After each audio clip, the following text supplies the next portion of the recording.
नड्डा के घर चल रही बैठक खत्म हो गई है। ये बड़ी और अहम खबर। इस बैठक में खुद नड्डा मौजूद थे, अमित शाह मौजूद थे और राजनाथ सिंह समेत भाजपा के बड़े नेता मौजूद थे। बैठक में नई सरकार और शपथ ग्रहण को लेकर तैयारियां चल रही थी। नई सरकार का स्वरूप कैसा होगा, किसको क्या जिम्मेदारियां मिलेंगी, पिछली बार से किन किन मिनिस्टर्स को रिपीट किया जाएगा, कई सारे मिनिस्टर्स सारे भी हैं, उनका भविष्य क्या होगा, क्या उनको नई सरकार में जगह दी जाएगी, ऐसे तमाम सवाल जिनको लेकर चिंतन मंथन का दौर था। और बैठक खत्म हो गई है। ये बड़ी और अहम खबर दिल्ली से है। जेपी नड्डा के आवास पर चल रही बैठक खत्म हुई।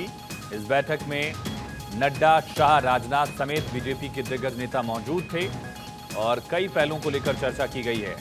नई कैबिनेट का नया फॉर्मूला क्या होगा, गठबंधन के सहयोगियों का क्या रोल होगा, क्या जिम्मेदारियां उनको दी जाएंगी, कितनी बर्थ कैबिनेट में उनको मिलने वाली है, कितने मंत्री परिषद में जगह उनको दी जाएगी, तमाम सवाल जिनको लेकर चिंतन मंथन किया गया है। जेपी नड्डा के घर चल रही बैठक खत्म।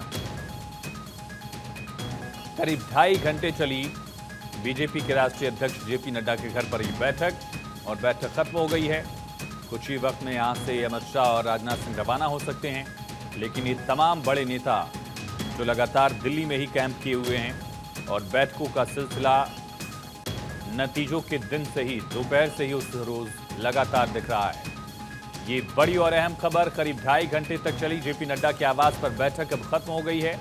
राजनाथ, अमित शाह, बीएल संतोष संगठन महामंत्री मौजूद रहे और तस्वीरें आप देख रहे हैं। राजनाथ सिंह यहां से रवाना हो रहे हैं। दत्तात्रेय हुजबोले और सुरेश सोनी यानी कि आरएसएस से भी जुड़े जो बड़े दिग्गज हैं वो मौजूद रहे और राजनाथ सिंह यहां से रवाना हो रहे हैं। सीधी तस्वीरें आप देख रहे हैं। जेपी नड्डा के आवास पर बैठक हुई और बैठक के बाद राजनाथ सिंह यहां से रवाना हो गए हैं। ये देखिए तस्वीरें। और राजनाथ सिंह यहां से रवाना हुए। कई बड़े दिग्गज थे, संगठन के महामंत्री बीएल संतोष, दत्तात्रेय हुजबोले, संघ से सुरेश सोनी, ये तमाम दिग्गज, खुद अमित शाह, राजनाथ सिंह, जेपी नड्डा मौजूद थे। ये बड़ी और अहम खबर। लगभग 2.5 घंटे तक ये बैठक चली है और अब बैठक खत्म हो गई है। आरएसएस की तरफ से सुरेश सोनी मौजूद थे, दत्तात्रेय हुजबोले मौजूद थे, बीएल संतोष जो कि संगठन के महामंत्री हैं वो मौजूद रहे। यानी संघ और संगठन दोनों के बीच चर्चा चल रही है और संघ भी सक्रिय है, ये कहना होगा। जेपी नड्डा के घर चल रही बैठक खत्म हो गई।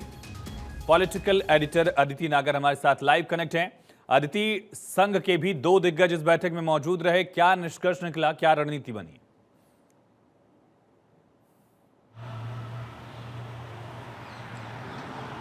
देखिए, बीएल संतोष इस बैठक में मौजूद रहे। इसके अलावा तो राजनाथ सिंह हैं, अमित शाह हैं, तमाम जो बीजेपी के नेता जो हैं बैठक में मौजूद रहे। आयुष, देखिए कल ये माना जा रहा है कि प्रधानमंत्री मोदी और अमित शाह के बीच में देर रात एक लंबी मंत्रणा हुई। उसके बाद संघ के लोगों को ये बताया गया आज सुबह अमित शाह द्वारा कि ये कैबिनेट का स्वरूप होने वाला है, इस तरह की तैयारी हम कर रहे हैं। उनके फीडबैक को पूछा गया। फिर ये माना जा रहा है कि जेपी नड्डा के आवास पर ये बैठक हुई, अभी जो ख़त्म हुई है, इसमें उसी प्रारूप को, उसी चर्चा हुई कि कैबिनेट में भारतीय जनता पार्टी क्या सोच रही है। भारतीय जनता पार्टी जो है वो विपक्षियों, जो घटक दलों के लिए है, उनके लिए क्या सोच रही है। ये तमाम तरीके की बातें यहाँ पर चर्चा की गई और अब ये बैठक ख़त्म हो गई है। और करीबन देखिए, ये बैठक 10:30 बजे शुरू हुई थी और अब लगभग 1:30 पौने 2 का समय हो रहा है, तो काफ़ी लंबी ये बैठक चली है। इसके इधर एक और बात निकल कर आई है कि 10 और सांसद जो हैं निर्दलीय से लेकर अलग, वो इसमें शामिल होने वाले हैं। 303 नंबर हो जाएगा। ऐसे में किसी का भी प्रेशर टैक्टिक्स ना चले, यानी कि मनचाहे मंत्रालयों को घटक दल ना मांगे, उसको लेकर रास्ता भी निकाल लिया है। और अब भारतीय जनता पार्टी ने वो खाका तैयार कर लिया है, जो खाका ये बताएगा कि भाजपा खुद के पास क्या मंत्रालय रखना चाहती है और घटक दलों को क्या कुछ देना चाहती है, अनुपात के लिहाज से, अनुपात के हिसाब से। और कोई भी घटक दल आंख ना दिखा पाए, उसके चलते 10 और नए जो सांसद हैं उनको शामिल करने की बात यहाँ पर फाइनल हो चुकी है।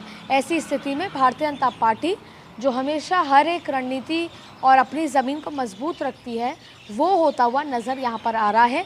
लेकिन फ़िलहाल आज पूरे दिन भर और कल भी बैठकों का दौर रहेगा और अब तारीख 8 से 9 होती नज़र आ रही है। 9 तारीख को ये शपथ समारोह की बात आ रही है और 12 तारीख को आंध्रा में शपथ होगी। ऐसे में कल जो संसदीय दल की बैठक होगी एनडीए की, शाम को सरकार बनाने का दावा होगा और अब अगले 3 दिनों में 10 तारीख से पहले 9 तारीख से पहले विपक्ष जो घटक दल हैं उनको क्या ऑफ़र किया जाएगा। अब ये बात अलग है कि बार बार बिहार को स्पेशल राज्य के दर्जे की बात अभी से कह दी गई है, इसके साथ जाति जनगणना की भी चर्चा मुखर हो चुकी है। तो ये सारी बातें अब देखिए अपने अपने इंटरेस्ट के लिहाज से निकल कर आएंगी, लेकिन फ़िलहाल ये ज़रूरी है एनडीए के लिए कि वो अपनी सरकार का गठन करे, मंत्रालयों का डिस्ट्रीब्यूशन हो, अनुपात के लिहाज से हो। भारतीय जनता पार्टी के पास 240 का आंकड़ा है तो वो प्रेशर टैक्टिक्स झेलेगी नहीं। ऐसे में भाजपा ने अपने आंकड़े बढ़ाने का फैसला कर लिया है, यहाँ तक कि निर्दलों को भाजपा में शामिल करने तक का फैसला हो रहा है, जिससे कि भारतीय जनता पार्टी का खुद का आंकड़ा बढ़े एनडीए के साथ साथ। तो अभी बहुत सारी चीज़ें चल रही हैं बिहाइंड द कर्टन्स। ऐसे में आपको बता दें कि जेपी नड्डा के आवास पर चल रही बैठक खत्म हो चुकी है। अदिति, क्या दत्तात्रेय होसबोले और साथ ही सुरेश सोनी भी इस बैठक में शामिल थे, ऐसी कोई जानकारी?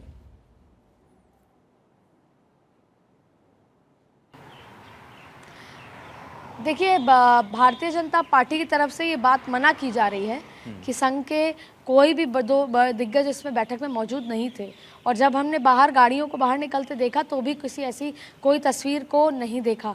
ये बात अलग है कि भाजपा की और संघ के बड़े नेताओं की आज सुबह 7 बजे अलग बैठक हुई है संघ कार्यालय में दिल्ली के, वो एक अलग बात है। हालांकि पुष्टि उसकी भी नहीं है, लेकिन जो टॉप सोर्स हैं वो ये बता रहे हैं। लेकिन अभी बैठक में संघ का कोई पदाधिकारी है, वो खबर फिलहाल पुष्टि नहीं की जा सकती, क्योंकि जब बैठक खत्म हुई तो कोई भी ऐसा व्यक्ति वहाँ से बाहर निकलता हुआ नजर नहीं आया। तो जो फॉर्मूला जिसका जिक्र किया जा रहा है, क्या ये तय कर लिया गया है कि किस आधार पर कितनी सीटों पर कितने कैबिनेट बर्थ दिए जाएंगे, और उसको लेकर जेडीयू से, टीडीपी से और बाकी सहयोगी पार्टियों से भी प्रस्ताव पर बात की जाएगी?